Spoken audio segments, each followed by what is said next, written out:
Montei uma quadrilha. A afirmação foi feita ontem pelo ex-presidente Lula em Bangu, bairro da zona oeste do Rio de Janeiro. Eu tenho consciência da importância do meu papel neste país. Este país e este mundo que não suporta, em nenhum momento da história, aqueles que se preocupam com os pobres. E a ideia era muito simples. Era tentar incluir os pobres brasileiros no orçamento da União. Quando a gente vai decidir qual é a parte das Forças Armadas, qual é a parte do Itamaraty, qual é a parte do planejamento, qual é a parte da Previdência, tem que ter um pedacinho para a gente colocar qual é a parte do povo pobre deste país que não tem espaço nas decisões políticas deste país. Hoje eu quero que vocês saibam que eu sou um cidadão indignado. Sou um cidadão indignado, porque não posso aceitar as ofensas que dizem que eu montei uma quadrilha para governar esse país. Montei uma quadrilha assim, montei uma quadrilha assim, montei uma quadrilha assim. O mistério Lula. É o que muita gente pergunta, sem entender bem as atitudes dele, o que está pretendendo. Então lá vai. Andando pelo meu Rio Grande do Sul, percebo nos lugares em que se reuniram para me ouvir, que as pessoas imaginam que, vivendo em Brasília, posso saber mais do que elas. No entanto, hoje todos têm o mesmo acesso à informação, desde que as redes sociais substituíram o monopólio da notícia. Agora, quem está no interior do Rio Grande do Sul ou no interior do Acre tem acesso às mesmas informações que tenho tido como vizinho da Praça dos Três Poderes. Claro que permanecem alguns mistérios. Para mim, para vocês, até para os políticos. A gente fica esperando acontecimentos.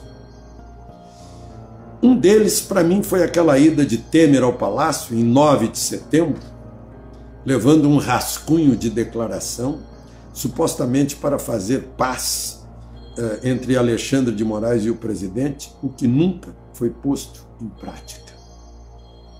Nesta semana, o presidente revelou, numa entrevista à SBT News, que Moraes não cumpriu o que fora combinado. Ele chegou a entrar no detalhe de que havia uns telefones celulares, ele estava com Temer e ligaram 3 vezes para Alexandre de Moraes e que ele assumiu compromissos que não cumpriu.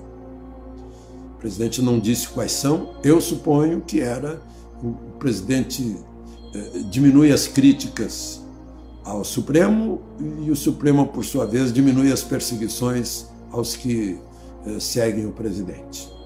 Talvez seja isso, talvez não. O fato é que o presidente estourou essa semana quando foi confirmada a cassação do deputado Francisquini, que tinha feito críticas à urna eletrônica no dia da última eleição. Da última eleição presidencial. Bom, outro mistério que se tornou ainda mais forte aqui no Rio Grande do Sul depois da visita de Lula e deixou os gaúchos da roda de chimarrão à beira do fogo ainda mais desconfiados e curiosos. O que pretende Lula?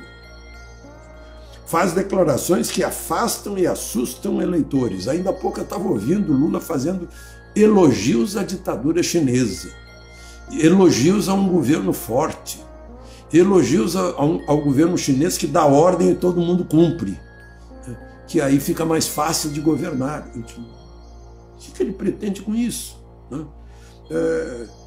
Imagina dizer que vai desarmar todo mundo. Aqui no Rio Grande do Sul, o referendo de 2005 sobre armas deu 87% a favor das armas. E ele fala disso aqui, fala contra a arma aqui. Aliás, eu pus no artigo, a lei do desarmamento não seguiu a vontade da maioria. Imagina, a maioria diz, 64% do país, em média, não queremos proibir o comércio de armas, somos a favor das armas. E aí sai uma lei de desarmamento. Parece que é um deboche ao patrão. O povo é o patrão. O povo é o dono dos mandatos. O povo é que paga impostos e e sustenta todos os mandatários. E parece que debocham fazendo leis como essa. Tá? Bom, aliás, Lula contrariou a maioria gaúcha na questão das armas. Um assunto que a diplomacia político-eleitoral recomenda calar por aqui. Um bom político chega aqui e não fala contra as armas, aqui no Rio Grande do Sul. Como se sabe, também brigou com o agro. Ele é a favor do MST, a favor da invasão, da desapropriação, da reforma agrária, num país cujo carro-chefe é o agro, que garante a segurança alimentar, a balança de pagamentos, a balança comercial, a economia, o crescimento. O emprego não é só o emprego no agro, que é um emprego hoje altamente qualificado. Tem que entender de informática, de mundo digital. Mas são todos os empregos gerados pela agroindústria, por exemplo. O comércio ligado ao agro, tudo que é ligado ao agro. Se a gente for somar isso, o percentual do agro no nosso PIB já está muito além do que imaginamos. Bom, mas aí ele brigou com o agro. Aí foi para o interior do estado e não conseguiu chegar a Passo Fundo. Foi bloqueado por manifestações hostis. Aí cancelou o restante da viagem por razões de segurança. Pegou lá o jato que está à disposição dele e foi embora. Essa atitude de gerar conflito também aconteceu com parlamentares, que ele recomendou serem assediados com pressão sobre suas famílias em seus endereços privados. Lembram? Ele recomendava, pega o endereço deles, tá? Pressionar a mulher dele, os filhos. Imagina, brigar com um parlamentar, que é o cabo eleitoral de todo candidato à presidência. Não dá para entender o que está pretendendo. Faz xingamentos por todos os lados, deixando a interrogação: o que quer Lula? Tornar sua candidatura inviável? Porque é briga com evangélicos, briga com... Meu Deus, outro dia chegou a dizer que não quer ficar, que ele vai viver muito, mas não vai ficar jogando dominó, né? Já brigou com os idosos, que não vai ficar em casa com a mulher dele mandando levantar as pernas para varrer o chão. Não sei se as feministas calaram, né? Porque feminista também é um partido, né? Agora mesmo saiu um esboço de programa de governo do PT, que fala em revogar o teto de gastos, que está na Constituição, revogar a reforma trabalhista, que modernizou as relações capital-trabalho, as privatizações. Como é que vai voltar atrás de fatos econômicos? Controlar o câmbio. Será que vamos voltar ao tabelamento? Controlar a mídia. Esse é o velho sonho.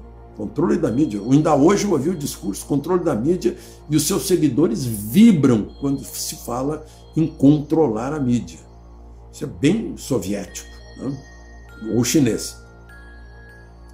Direito ao aborto, quer dizer, briga com todas as religiões. Tudo isso que eu falei depende do Congresso Nacional, né?